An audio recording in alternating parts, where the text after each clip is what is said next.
오늘 매일 성경 11월 13일 역대하 10장의 말씀입니다. 오늘 말씀은 역대하 10장 8절에서 11절까지의 말씀 보시겠습니다. 역대하 10장 8절에서 11절까지의 말씀 보겠습니다. 같이 봉독하겠습니다. 왕은 원로들이 가르치는 것을 버리고 그 앞에 모시고 있는 자기와 함께 자라난 젊은 신하들과 의논하여 이르되 너희는 이 백성에게 어떻게 대답하도록 권고하겠느냐? 백성이 내게 말하기를 왕이 아버지께서 우리에게 매운 멍에를 가볍게 하라 하였느니라 하니 함께 자라난 젊은 신하들이 왕께 말하여 이르되 이 백성들이 왕께 아뢰기를 왕의 아버지께서 우리의 멍에를 무겁게 하였으나 왕은 우리를 위하여 가볍게 하라 하였은즉 왕은 대답하시기를 내 새끼 손가락이 내 아버지의 허리보다 굵으니 내 아버지가 너희에게 무거운 멍에를 매게 하였으나 이제 나는 너희 멍에를 더욱 가볍게 할지라. 내 아버지는 가죽 채찍으로 너희를 치셨으나 나는 전갈 채찍으로 하리라 하소서 하더라. 아멘.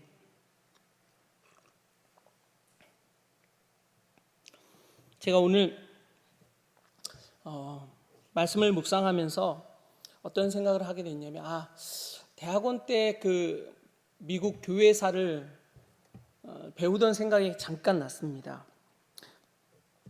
영국의 엘리자베스 여왕이 스페인 함대인 무적 함대를 격파하고 대서양의 해양권을 장악했습니다. 그런데 이 엘리자베스가 결혼하지 않았거든요. 그래서 이제 왕위를 이을 수 없었습니다. 그래서 이제 스코틀랜드의 제임스라는 사람을 왕으로 불러들입니다. 그래서 국왕을 시키죠. 그래서 그 제임스가 헬라어로 헬라어로 된 성경을 번역해 가지고 일반 백성들에게 성경을 영어로 볼 수 있도록 번역을 해냅니다. 그게 유명한 킹 제임스 버전이거든요. 근데 이 제임스가요, 대서양의 해양권을 장악하고 나서 처음으로 이제 미국의 식민지로 삼아가지고 거기에 영국 사람을 많이 이주시킵니다. 미국 땅이 엄청나게 컸잖아요. 그래서 처음에는 동부 지역의 해안가에 13개 주 위주로 그렇게 살다가 이 미국이라는 땅덩어리가 너무 넓으니까 여기에 사람들이 살아야 되고 그러니까 어떻게 했느냐? 많은 그 나라에서 이주민을 받아들입니다. 처음에 영국은요 식민지로 시작했고 또한 제임스 왕 때는 그렇게 이주시켰고 그런데 제임스 왕이 지나고 난 다음에 찰스라는 왕이 영국의 왕이 됩니다. 이때요 송공회를 중심으로 종교를 하나로 묶는 운동을 펼칩니다. 여기에 크게 반발한 사람이 있었습니다. 그 사람이 크로멜이라는 사람이었거든요. 크로멜이 이제 청교도 운동을 하면서 거기에 반발해서 신앙의 자유를 찾아서 플리모스 항구에서 메이플라워를 타고 미국 땅으로 동쪽으로 이렇게 가죠. 서쪽으로 갑니다. 갔는데 서쪽에 북쪽이 도착한 거예요. 도착해가지고 거기서 정착을 하고 교회를 짓고 원주민을 초청해가지고 처음으로 수확한 열매를 가지고 예배를 드렸습니다. 그것을 우리는 뭐라고 합니까? 추수감사절이라고 합니다. 매우 건조하네요. 신앙의 자유를 찾아서 미국에 와가지고 그렇게 이제 새로운 삶을 살면서 신앙생활을 열심히 했습니다. 근데 너무 동부 지역에만 살았잖아요, 사람들이. 그래가지고 이제 미국에서 이제 정책을 펴는 겁니다. 어떻게 하냐면 서부 땅으로 가라. 그러면 땅을 공짜로 준다라고 유럽에다 광고를 합니다. 그리고 서부 지역에 황금이 많이 난다라는 소문을 퍼지게 했습니다. 그래서 미국 사람들이 자꾸 서부로 가는 거예요. 그때 무엇도 같이 따라가게 되었느냐? 네, 복음 전도자도 같이 따라가게 되었습니다. 그래서 마을이 보이면 그곳에 가가지고 역마차로 막 달려가다가 거기서 서요. 그리고 복음을 전합니다. 또 다시 서부 쪽으로 딱 달려갑니다. 마차를 몰고. 그리고 거기에 또한 마을이 서 있으면 거기서 복음을 막 전하기 시작합니다. 처음에는 영국 사람들이 미국 땅으로 건너왔기 때문에 성공회로 시작했습니다. 남부지방에는 성공회가 번성했습니다. 그런데 이 청교도는요, 서쪽으로 가다가 자꾸 바람이 불어서 위쪽으로 가게 된 거예요. 지금의 뉴욕 쪽으로 가게 된 거죠. 거기서 청교도들이 번성하기 시작했습니다. 그리고 서쪽으로 가면 갈수록 이 성공회와 또한 이 청교도들은 쇠퇴하고요, 점점 큰 교단들이 하나가 생겼는데 그게 감리교였습니다. 그러면서 점점점 미국이 동부에서 서부로 계속 교회가 이동하기 시작했고요, 거기서 번성하기 시작하고 이제 미국이 완전히 서부와 동부에 정착이 되기 시작했습니다. 그런데 문제가 발생해요. 어떤 문제가 발생했느냐? 처음에 신앙의 자유를 찾아서 왔던 사람들, 미국에서 처음으로 정착하다가 서부 쪽으로 막 가면서 복음 전도자들이 전했던 그 복음의 역동성들을 완전히 정착하기 시작하니까 조금씩 잃기 시작했습니다. 그 역동성이 사라지기 시작했어요. 처음에 교회는 정회원으로 받아들이는 사람들은 어떤 사람만 받아들였냐면 신앙생활을 아주 열심히 해서 10년 동안 열심히 신앙생활을 한 사람들이 나중에 그 사람들이 신앙의 간증문을 썼어요. 나는 예수 그리스도를 이렇게 받아들이게 됐다라고 모든 회중 앞에서 다 공개적으로 자기의 신앙을 고백합니다. 그러면 거기서 정회원으로 받아들이느냐? 그렇지 않았습니다. 한 2년 동안 교리문답을 하는 거예요. 성경 공부를 가르칩니다. 그리고 난 다음에 그 신앙 고백을 듣고 난 다음에 많은 사람들이 투표를 합니다.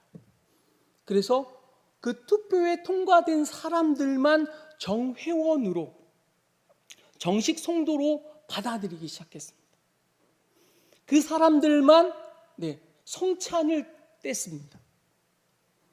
그런데 그 신앙의 할아버지와 아버지가 점점 지나고 손자가 혹은 그 후손들이 신앙을 이어받았을 때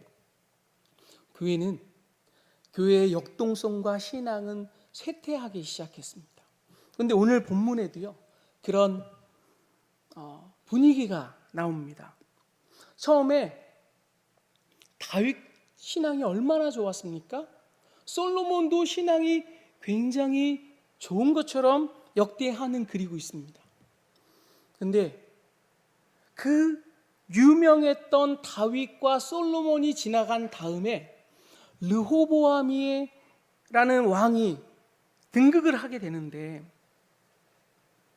이 사람이요, 북쪽의 10개 지파의 승인을 받기 위해서 세겜 땅으로 올라갑니다. 거기서 북쪽 지파의 대표들과 만나는데, 솔로몬 왕과 항시 척이 졌던 여로보암이 애굽에 솔로몬을 피해서 숨어 있었다가 솔로몬 왕이 죽었다는 소식을 듣자 다시 이스라엘 땅으로 돌아옵니다. 이스라엘 땅으로 돌아왔다는 소문이 들려오자 북쪽의 10개 지파가 여로보암을 대표로 삼아서 르호보암과 협상을 벌입니다. 솔로몬 왕 때 엄청난 노역과 또한 세금을 많이 바쳤는데 새로운 왕께서는 우리를 그 세금을 좀 감면해 주시고 노역을 조금 탕감해 주시면 우리가 당신을 왕으로 섬기겠습니다 라고 이렇게 고백합니다. 그러자 르호보암이 3일만 말미를 달라고 시간을 줍니다. 그래가지고 누구를 만나요? 솔로몬의 대신들, 솔로몬과 함께 했었던 신하들을 만나서 의견을 물어봅니다. 북쪽 지파 10개 지파가 세금과 노역을 면제해달라는데 이걸 어떻게 해야 합니까? 라고 물어봅니다. 그러자 그 대신들이 그들의 요구대로 수용해달라고 그런 의견을 냅니다. 또한 르호보암은 또 자기와 함께 자랐던 친구들, 동료들, 그 신하들과 다시 의논을 합니다. 오늘 본문에 8절에서 11절은요 그와 같은 내용입니다. 그런데 10절을 보세요. 10절 중간에 왕은 대답하시기를 내 새끼 손가락이 내 아버지의 허리보다 굵으니, 이런 구절이 있습니다. 여기 내 새끼 손가락은요 가장 작고 가장 연약한 부위를 말합니다.